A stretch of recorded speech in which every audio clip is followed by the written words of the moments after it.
This is our third resurrection story.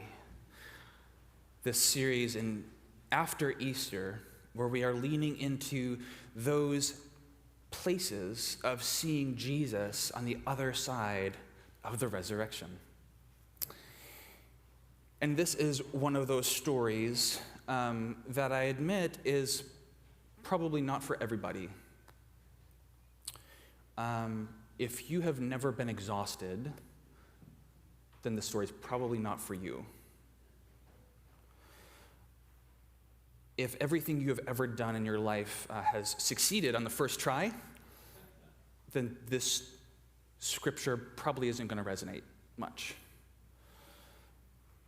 If you've never been confused or discouraged or had doubts, then you're probably not going to get much out of this sermon. And you won't offend me if you just get up and leave right now, really. Because this is one of those texts that is about life after believing, after the adrenaline wears off. One of the church's best living scholars, Marianne May Thompson, writes this. She says, they already knew Jesus was alive, and they rejoice. The ongoing challenge is to recognize, trust, and follow him in the ordinary routines of life. John is one of my favorite gospels. It's really hard to choose a favorite gospel for me anyway, but John very possibly would be at the top. One of the things I love about John is that John is a little bit of like a theological reboot of the gospel from the first three. And here's what I mean by that. The Gospel of John was written quite a bit later than the first three, the Matthew, Mark, and Luke, known as the Synoptics. You may have noticed, if you've been studying the Bible for a long time, that Matthew, Mark, and Luke share a lot of things in common. They share a lot of similar stories laid out in a similar way. John is different. John is different. John is different because John wanted it to be different. John had the opportunity, the luxury to write the gospel of Jesus Christ to a people who already knew the story really, really well. And so John's point was, John was less concerned about laying everything out in what we might call like a rigorous historical, chronological order than what the synoptics were. John is writing for a very particular purpose. He is saying, John is writing to give us everything we need to see that Jesus Christ is the Messiah of God. That is John's purpose. I'll give you one little example of something that John does to make this theological point. In Matthew, Mark, and Luke, the thing that really sets off Jesus' Holy Week and crucifixion is the cleansing of the temple. That's the last thing that happens. John puts that first. That's the very first thing John tells us about Jesus. John's not trying to muddy the waters. He's not trying to confuse the church and say, oh, maybe Jesus did this crazy, ridiculous thing twice and somehow he escaped the first time. No, John is wanting to remind everybody who knows that it actually happened at the end. He's reminding them right up front that this is representative of all that Jesus is doing. That's an example of the move that John does from a theological standpoint to try to make sure that we don't miss anything about who Jesus is. Okay, so John also begins with a prologue. He begins in chapter 1, he unfolds this beautiful thing that reaches all the way back to Genesis and sends us then forward. That is probably my favorite chapter. But then John ends with an epilogue. And that's what we get here in chapter 21, the verses we just heard. This is John, his last-ditch effort to say, this is Jesus. Won't you see? Won't you see him? Won't you see who Jesus is? This is John's point. This is John's hope for you and for me and for us. John 21 begins, after these things. John is taking great pains to say after what things, Pastor Noah? What just happened was Jesus met all the disciples. Jesus just met the disciples on the other side of the tomb. And we have that powerful moment where Thomas, doubting Thomas, right, says, no, I'm not going to believe unless I see Jesus and put my finger in the wounds. And Jesus shows up and says, let's do this.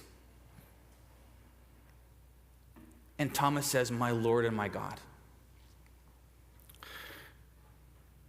This is after that. Where do you go from there, you might think? Has anybody ever been to summer camp? Yeah? Had like an amazing experience at summer camp? I have.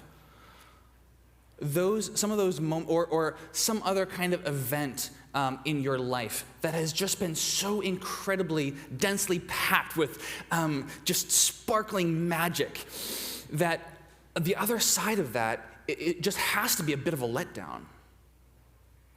For some of you, maybe this is just after, that second cup of coffee in the morning and you're hitting 11:30. We have these moments, right, where we have these deep and intense moments of meaning and connection and conviction after these things. Jesus showed himself again.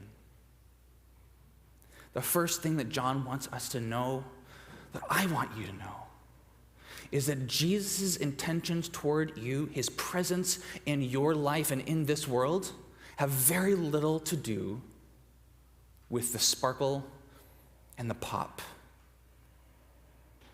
It's not to say Jesus isn't there. It's to say Jesus isn't only there. After these things, Jesus showed himself again to the disciples by the Sea of Tiberias. Why, John? Why would you tell us that? Every time we've seen Jesus before, this has been in Jerusalem, the center of power and happenings and goings on. Tiberias, Sea of Galilee, back to Galilee, back to the sticks, back to the middle of nowhere, where nothing ever happens except normal life. Simon Peter shows up and he says, I'm going fishing. Now, John hasn't yet told us that the disciples were fishermen. He didn't have to, because Matthew, Mark, and Luke were already in wide circulation. Everybody knew that. But this is the point where John brings this up in a backhanded kind of way. Because on the other side of the sparkle, we find ourselves doing what we know. We find our way back to habits.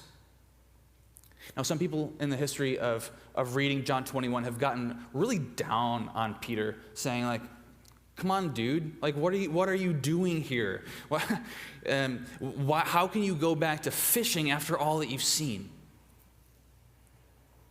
And maybe that's right. But I think that maybe Peter was just in that space where he didn't know what to do, so he did what he knew. Maybe you can relate to that. I know that I can. And if you can, I hope that, like Peter, you have some good friends that can say, I'll go with you. They got into the boat. And they set out to a place that they know like the back of their hand. They have done this 1,000,000 times before. I don't think that made the net feel any lighter. Remember, these nets are not made out of anything nice and high-tech, nylon, poly. These are natural fiber ropes that actually float, right, when they're dry. So you have to have lead weights sewn into them. And then they absorb water. And they're throwing this over the left side of the boat all night long because that's what you do when you're a fisherman, right? That's what you do. What you hope to not do is see the sun come up and have literally nothing. And I wonder if at that moment, ringing in their ears was Jesus' words from a few chapters back saying, "Without me, you can do nothing." And then they hear a voice. They hear Jesus from the shore, but they don't know it's Jesus, which maybe isn't that weird. It's about 100 yards away. The light is just breaking. They don't know who it is that's calling out. But Jesus knows. Jesus shows up, as F.D. Bruner says, Jesus shows up precisely to disciples in their disappointment. And the first thing he does is not throwing a happy party saying, "Everything's fine." He says, "Hey, you don't have anything, do you?" Like, no. We don't have anything. It's not for lack of effort.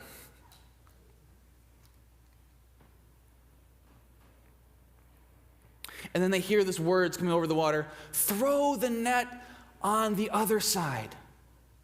Now here's where it gets interesting, because in the Synoptic Gospels and the other Gospels, there's a very similar story. This story, you could say.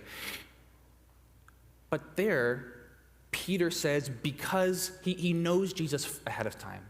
And he says, "Lord, I'm really tired, but because you tell me, I'm going to do this." It's important to note that the disciples don't know yet that this is Jesus. They haven't yet recognized him. They believe in Jesus. They believe Jesus is alive, but they don't see Jesus in their normal lives. Are we preaching? They believe in Jesus, but they don't see Jesus in their normal lives. I don't know why they do it. I can't tell you. John doesn't tell us why they do this crazy thing. Remember, this is a net, right? This is a set of nets that have been used for probably 8 hours by now. They could not get more soaked. And the idea is you have to pull that whole massive thing out of the water and then throw it on the other side. I don't know why they did, but they did. And immediately, the net fills up with so many fish that they can't pull it in.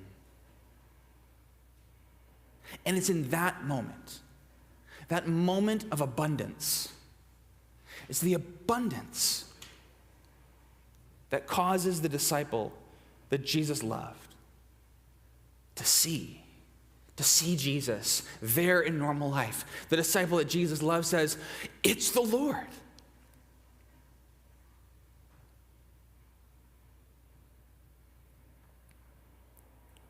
The rest of chapter 21 shows us this kind of foil of the disciple Jesus loved and Peter going back and forth. We didn't read the whole thing today. I'd encourage you to go to read through that, because Peter and the disciple that Jesus loved keep on being contrasted to each other in a way that I think is actually really beautiful, the way that I hope my friendships are, because the disciple Jesus loved is the first to perceive, the first to get it. But Peter is the first one that, first of all, he has to get dressed and jumps in the boat and hightails it as fast as he can through the water to shore.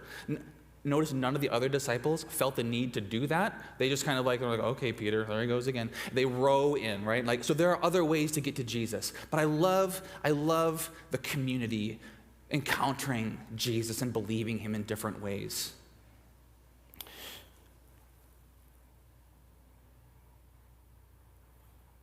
When they get to shore, there's something on the shore already. And it's breakfast. It's breakfast over a charcoal fire. We need to pull this apart for a little bit. Because what have the disciples been breaking their backs all night doing? Trying to get breakfast. And Jesus actually gives them what they're looking for.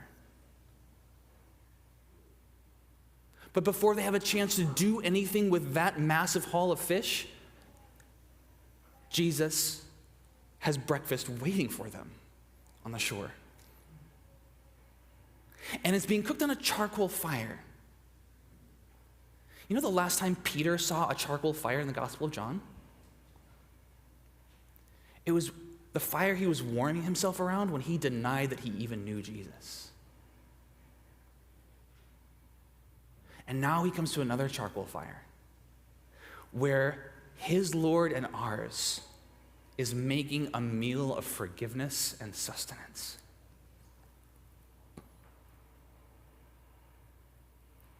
I also think it's interesting that Jesus doesn't say, yeah, that trick out there with 153 massive fish so big you couldn't even pull it in. Yeah, guess what? I got breakfast. You can just leave those out there. No, Jesus says, and bring me some of those fish that you caught.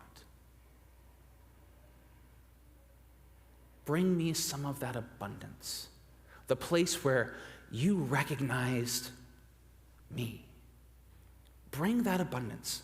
Bring it to this meal that I've already set.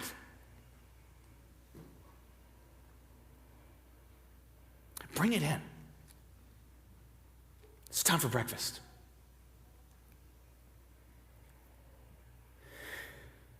Friends, you need to know that Christ is on the shore and he has breakfast prepared. It's not you or I, by the sweat of our brow, the work of our hands, the ache of our muscles, that is going to bring in the catch and satisfy the hunger of the world. Jesus, around the charcoal fire around which we denied him, Jesus has already made breakfast.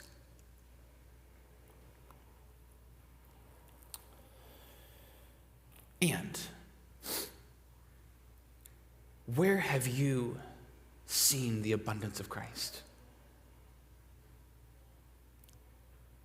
Where have you seen it?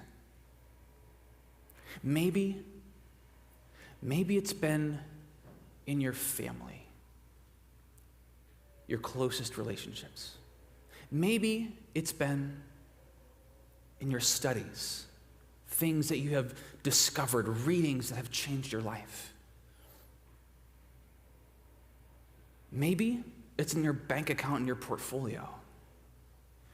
Maybe it's in a lot of time. Maybe it is in walking through a really, really difficult experience that you can now understand immediately what other people are now going through. Where have you noticed abundance? Jesus says, bring it to breakfast and let's eat.